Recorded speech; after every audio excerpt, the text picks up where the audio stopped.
This channel does not promote any violent, harmful, or illegal activities. All content provided by this channel is meant for an educational purpose only. নিয়ম মেনে শুনানির কাজ চলছে তো। আরো 12 জন special roll observer নিয়োগ করলো কমিশন। পূর্ব মেদিনীপুর, হুগলি, নদিয়ার জন্য নিয়োগ করা হয়েছে। উত্তর 24 পরগনা, 2 দিনাজপুর, পশ্চিম মেদিনীপুরেও স্পেশাল রোল অবজারভার নিয়োগ করা হলো। মুর্শিদাবাদ, পশ্চিম বর্ধমান, বীরভূমেও স্পেশাল রোল অবজারভার নিয়োগ করা হয়েছে। ভোটারদের তথ্য তারা আবারও খতিয়ে দেখবে। বেশ কিছু জেলায় অনিয়মের অভিযোগের পরে আরও স্পেশাল রোল অবজারভার নিয়োগের সিদ্ধান্ত নেওয়া হয়।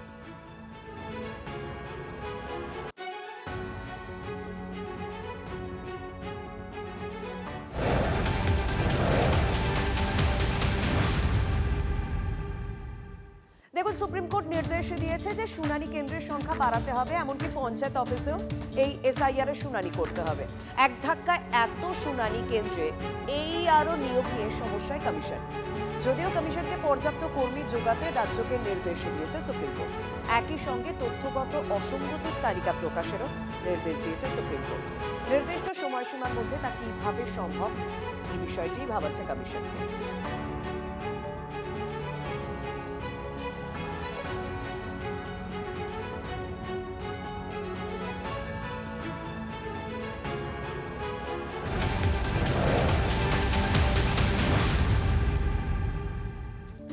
এসআইআর এর শুনানিতে এসে অসুস্থ মহিলা ভর্তি হাসপাতালে হিয়ারিং এর ডাক পান মেঘলিগঞ্জের পয়ামারি গ্রামের বাসিন্দা আনোয়ারা বেগম। অসুস্থ অবস্থাতেই শুনানিতে এসেছিলেন তিনি। লাইনে দাঁড়িয়ে অসুস্থ হয়ে পড়েন আনোয়ারা বেগম। এসআইআর এর নামে নির্বাচন কমিশনকে দিয়ে সাধারণ মানুষকে হয়রানি করার চেষ্টা করছে বিজেপি সরকার, অভিযোগ তৃণমূলের। পাল্টা তোপ দেখেছে বিজেপিও। ভাব সকল দিয়েছে তো এই দিয়ে ওখানে থেকে তাদের হসপিটালে নিয়ে আসছে। উনি কি আগের থেকে অসুস্থ ছিল? আগের থেকে অসুস্থ ছিল। ভারতের স্বরাষ্ট্র মন্ত্রক নির্বাচন কমিশনকে দিয়ে সাধারণ মানুষকে হেনস্থা করছে, তা সত্যি আজকে আমাদের কাছে লজ্জাজনক। আমি নির্বাচন কমিশনের কাছে অনুরোধ করব যেন সব দিক বিবেচনা করে এই মানুষগুলোকে রেহাই দেওয়া হয়।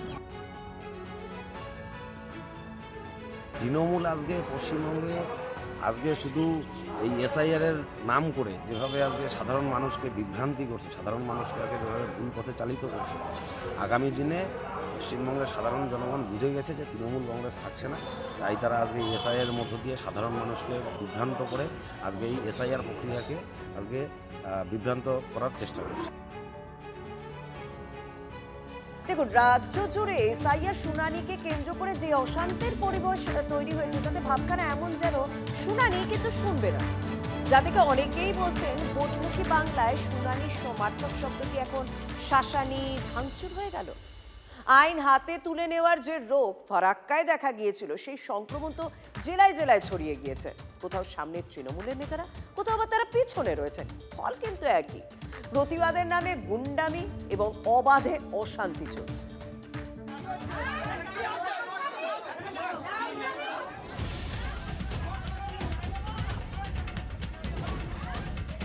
বচসা থেকে তাণ্ডব, ভেঙে দেওয়া হলো শুনানি টেবিলের কাঁচ, উল্টে ফেলা হলো কম্পিউটার। মুর্শিদাবাদের ফারাক্কা থেকে যে গাজওয়ারি শুরু হয়েছিল তা চাকুলিয়া হয়ে পৌঁছে গেল দক্ষিণের সন্দেশখালীতে। সন্দেশখালী 1 নম্বর ব্লকের নেজার বিডিও অফিসে এভাবেই বিনা বাধায় চলল তাণ্ডব। কারা গন্ডগোল পাকালো তার একটা আঁচ পেয়েছে প্রশাসন, কিন্তু তারা কারা? বিডিও চুপ। মানুষ তো আমরা তো চিনি না সেভাবে মানুষকে। 53-57 বুথেরই এরা ছিল, তার মধ্যে কোনো দুষ্কৃতি থাকতে পারে। হিয়ারিংয়ের মধ্যে তারা মিশে এসেছে।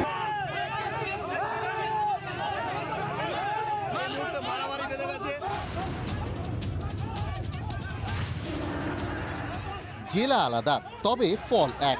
উত্তর 24 পরগনা সন্দেশখালী লাগোয়া বাসন্তীতে এটাই প্রতিবাদের নমুনা। বিডিও অফিসে শুনানির জন্য ডাকা হয়েছিল যাদের নানা বিষয়ে সমস্যা আছে, তবে শুনানি ভুলে বিডিও অফিস লাগোয়া কর্মতীর্থে চেয়ার টেবিল বিনা বাধায় ভাঙচুর চলল। একদল করল পথ অবরোধ।